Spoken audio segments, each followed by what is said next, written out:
Every year, journalists, developers and fans descend upon the Los Angeles Convention Center to find out what's next in the world of gaming.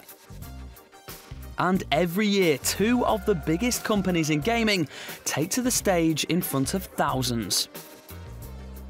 The Xbox One and PS4 rivalry is ongoing, but this year's Entertainment Expo provided the opportunity to take that rivalry to the next level. And Microsoft were first up with a bumper pack of announcements, both in the hardware and software realm. They began their conference with a bang by officially unveiling a slimmer, cheaper version of their console with the Xbox One S. The new console boasts a sleek design and what developers are calling a robot white colour. And it measures up at an impressive 40% smaller than the Xbox One.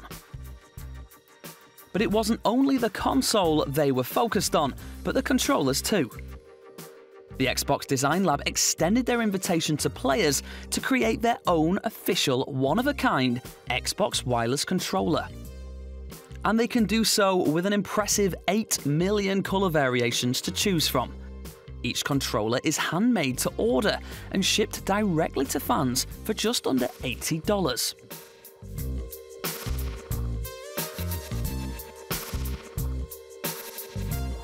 Microsoft weren't finished there though.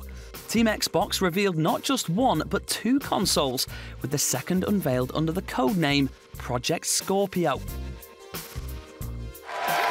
Project Scorpio will be the next addition to the Xbox One family, and it is ultimately the next step in delivering our vision for the future of gaming beyond generations.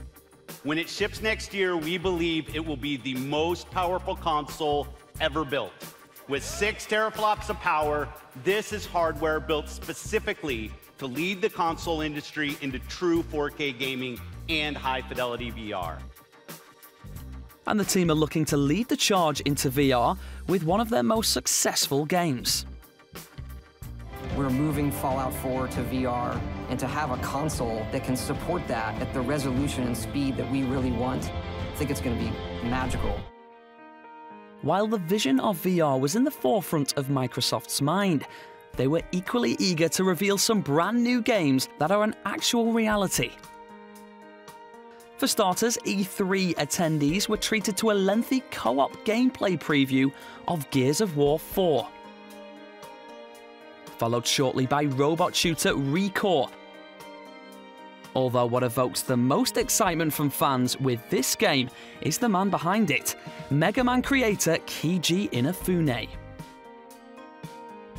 After a prolonged silence from Tekken developers Bandai Namco, the team revealed the brand new Tekken 7. Alongside the reveal came the revelation that Street Fighter's villain Akuma would be joining the lineup of Tekken 7 fighters. Finally, the best-selling console real-time strategy game of all time is back in Halo Wars 2. The biggest Halo battlefield ever brings armies of Spartans, Warthogs, Scorpions, and new units into a brutal war against a terrifying new enemy, the Banished.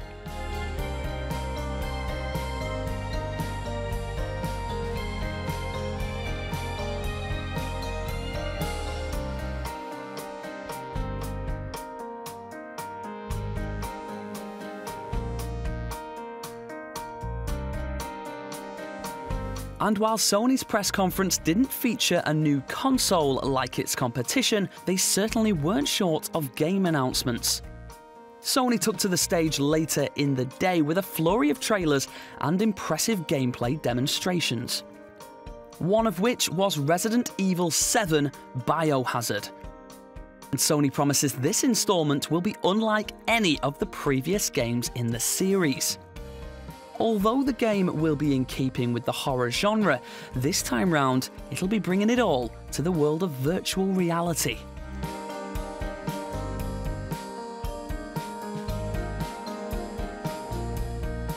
While that alone is impressive, Sony were yet to reveal one of the biggest surprises of the evening: their acquisition of the rights to Spider-Man.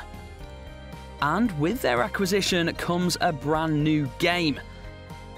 Although currently untitled, the new Spider-Man is in development by Ratchet & Clank makers Insomniac Games and focused on the joy of movement. Whether it will be similar to its predecessors, we'll have to wait and see. Another game under the Sony spotlight was rumoured post-apocalyptic romance game Days Gone. Featuring a lone motorcycle rider, this game looks set to be all about zombies. I remember when our homes and our towns turned into graveyards. When the wilderness became our only hope for survival.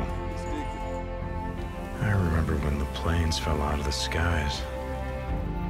When the trains stopped running. When the turbines shut down and the world went dark. Although the trailer doesn't give much away, the game is already available to pre-order. Lastly, after years of delay, The Last Guardian finally got a release date, and another beautiful trailer. First announced at E3 2009, players were initially waiting for a PlayStation 3 release. After a number of delays and the departure of Ueda from Sony, many feared it may be cancelled altogether. Fortunately for those awaiting the game, the conclusion to the trilogy is set for release on October 25th.